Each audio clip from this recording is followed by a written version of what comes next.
என்ன பண்ணுறீங்க? Evening snacks செய்ய போகிறேன். ஹாய் ஃப்ரெண்ட்ஸ், எல்லோரும் எப்படி இருக்கீங்க? நல்லா இருப்பீங்கன்னு நினைக்கிறேன். நாங்களும் ரொம்ப நல்லா இருக்கோங்க. இன்றைக்கி வந்துட்டு ஈவினிங் ஸ்நாக்ஸ் தான், குயிக்காக அப்படின்னு சொல்ல மாட்டேன். ஏன்னா இது காலையிலே நம்ம ஊற வச்சாதான் செய்ய முடியும்.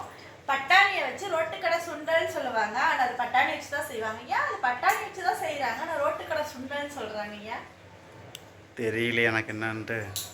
சாப்பிட தெரியுமா? அது மட்டும்தான் தெரியும். பட்டாணி வந்துட்டு காலையில் நான் ஊற போட்டேன். வெள்ளை பட்டாணி மஞ்சள் பட்டாணி இருக்கு இல்லைங்களா, அது நான் வந்து காலையே ஊற போட்டேன். நல்லா ஊறிடுச்சு. இது வந்து ஒரு 4 விசில் விட்டு எடுக்கணும். ஒரே ஒரு சின்னதாக ஒரு உருளைக்கிழங்கு, இந்த உருளைக்கிழங்கு மட்டும் போடுறேன். இதுக்கு தேவையான என்னென்ன பொருள் வேணும்னா, தாளிப்புக்கு வந்துட்டு பட்டை, ஒரு கிராம்பு, சீரகம், சோம்பு ஒன்று தான். இது வந்துட்டு மேலாப்பில் போடுவோம்ல, அதுக்கு ஆனியன் வந்துட்டு வெட்டி வச்சுருக்கேன்.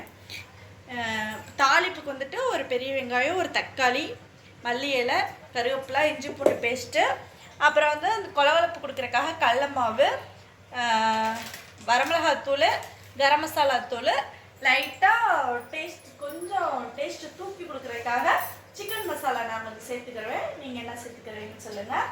ஃபஸ்ட்டு வந்துட்டு நம்ம வந்துட்டு பட்டாணி வந்துட்டு ஒரு 4 விசில் விட்டதுக்கப்புறம் என்னன்னு பார்க்கலாம்.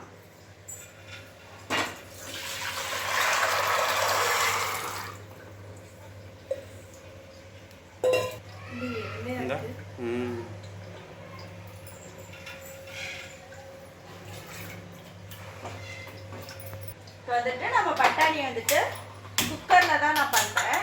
4 விசில் விட்டதுக்கப்புறம் அப்புறம் பார்க்கலாம். டீ ரெடி ஆயிடுச்சா? இப்போதான் கொதிக்குதா?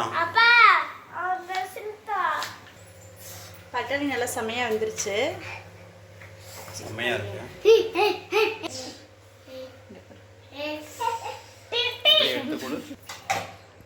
எதுக்கு அள்ளி வச்சிட்டு இருக்க? கொஞ்சம் மசிச்சு விட்டு ஊற்றணும்னா கொஞ்சம் அந்த கடல மாவு ஊற்றுறோம், உருளைக்கிழங்கு போடுறோம், இன்னும் அதையும் கொஞ்சம் நல்லா மசிச்சு விட்டோம்னா இன்னும் நல்லா இருக்கும். இப்போ நம்ம வந்து அடுப்பு வச்சிடலாம். நாங்களாம் என்ன பண்ணுவோம் தெரியுமா சின்ன வயசுல?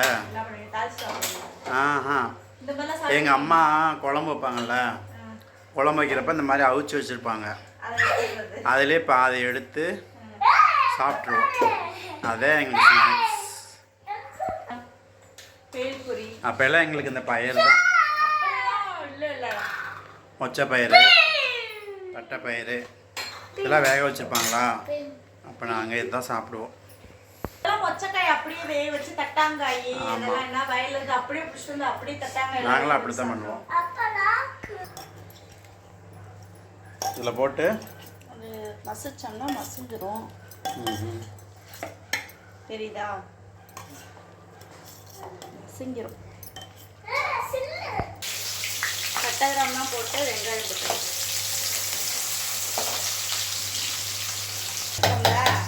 இப்போ இதில் வந்துட்டு இந்த கடல மாவு மிக்ஸ் பண்ணிடணும். கடல மாவை கரைச்சி ஊற்றணுமா? கடல மாவு கரைச்சி ஊற்றணும். இதுதான் வந்துட்டு அந்த ஒரு கெட்டி பதத்தை கொடுக்கும். அதுக்கிட்ட அந்த மாதிரி இது பண்ணி வச்சுக்கணும். வெங்காயம் நல்லா வதங்கிடுச்சு. இப்போ வந்து நம்ம தக்காளி போட்டுருவோம்.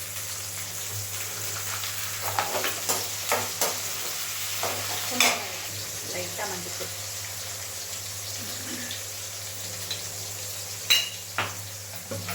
திரும்ப நறுக்கி வச்சுருக்கேன்.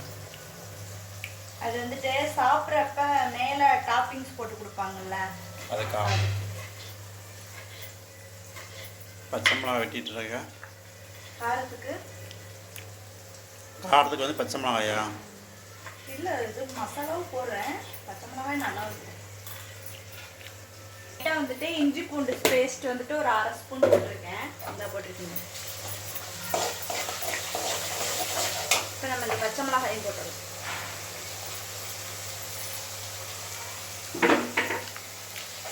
இதுக்கு முன்னாடி செஞ்சுருக்கியா? இல்லை, சாப்பிட்ருக்கேன், நிறைய டைம் சாப்பிட்ருக்கேன். இப்போ தான் ஃபஸ்ட் டைம் வீட்டில் செய்யறேன். எப்படி இருக்குன்னு பார்க்கலாம். நல்லா இருக்கு. திருப்பூருக்கு நாங்கள் மார்க்கெட் போனாலே ஒரு பேக்கரியில் இது வந்து செம்மையாக இருக்கும். ஆனால் இதில் வந்து கொஞ்சம் பருப்பு வடை போட்டு சாப்பிட்டோம்னா நல்லாயிருக்கும். பருப்பு வடை போடல, சும்மா சாப்பிட்டா நல்லா தான் இருக்குது. ஆனால் அவங்க வந்துட்டு பருப்பு வடை மிக்ஸ் பண்ணி கொடுப்பாங்க. வந்துட்டு லைட்டாக நம்ம வரமாக இருக்கும். லைட்டாக கரம் மசாலா வச்சுக்கணும். சிக்கன்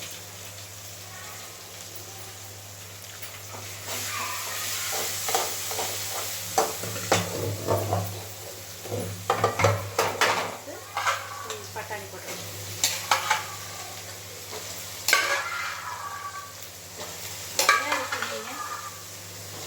நாங்கள் எடுத்து சாப்பிட்டோம்.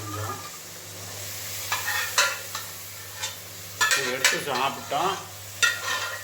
கொஞ்சம் மசிச்சுட்டேன். கருவேப்பிலை மல்லிகை சார் முன்னாடியும் சேர்க்க வேண்டாம், இறக்க போகிறப்பே சேர்க்க வேணாம். கொஞ்சம் கொதிக்கும் இல்லையா, அப்போ வந்து சேர்க்க.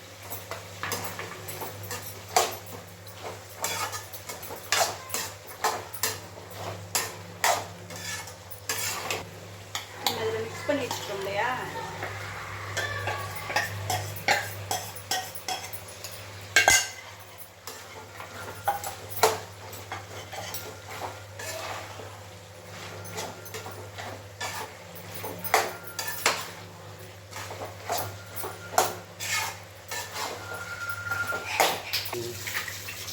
முடிஞ்சதா? கொஞ்ச நேரம் அப்படியே கொதிக்கட்டும். கொஞ்சம் அந்த கடல மாவு ஓகேவா? ஓகே ஆயிடுச்சு. சாப்பிடலாமா? சாப்பிடலாம் வந்து அவ்வளோதான். விளக்கிட்டே வந்துடு. என்ன முட்டை இட்டுட்டு இருக்கு? கொதிக்குதா? என்ன பண்ணுற?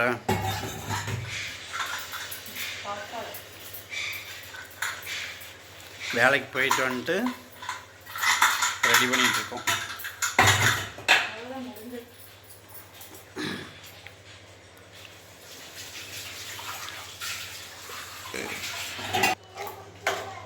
ரோட்டுக்கடை சுண்டல் ரெடி.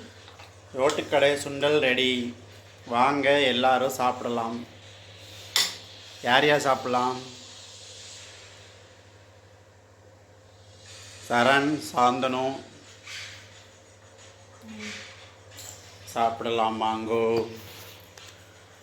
சாப்பிட்பார். நானே சாப்பிட்டு. நீ தானே புதுசாக ட்ரை பண்ண, நீ தான் செக் பண்ணணும்.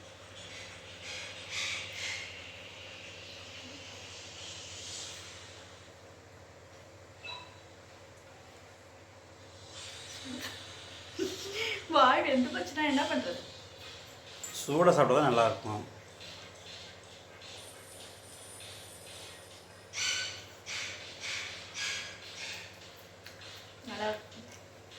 நல்லா இருக்கா?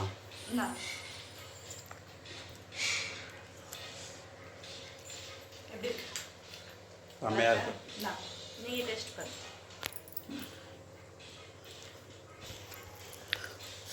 கடையில் என்ன நாங்கள் முடிவு பண்ணிட்டோம், எதுவுமே கடையில் வாங்கி சாப்பிடக்கூடாது. எது ஆசைப்படுறோமோ அதை வீட்டில் செஞ்சு சாப்பிடுவோம். வீட்டில் செஞ்சு சாப்பிட்டுக்கலாம்னு முடிவில் இருக்கும்.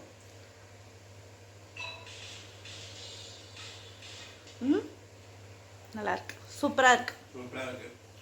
நீங்களும் இதே மாதிரி ட்ரை பண்ணி பாருங்கள் ஃப்ரெண்ட்ஸ். ரோட்டுக்கடை காளான் இல்லை, ரோட்டுக்கடை சுண்டல் ரெடி. இந்த ரெசிபி செம்மையாக இருக்குது, வேணுன்றவங்க பாருங்கள். நாளைக்கு ஒரு இன்ட்ரெஸ்டிங்கான வீடியோ சந்திக்கிறேன். நம்ம சேனலை சப்ஸ்கிரைப் பண்ணாதாங்க சப்ஸ்கிரைப் பண்ணிக்கோங்க. பக்கத்தில் இருக்க பெல் பட்டன் கிளிக் பண்ணிக்கோங்க. அப்போ தான் நம்ம போகிற வீடியோ உங்களுக்கு ஈஸியாக நோட்டிஃபிகேஷனில் வரும். நாளைக்கு ஒரு இன்ட்ரெஸ்டிங்கான வீடியோ சந்திக்கிறேன். பாய்.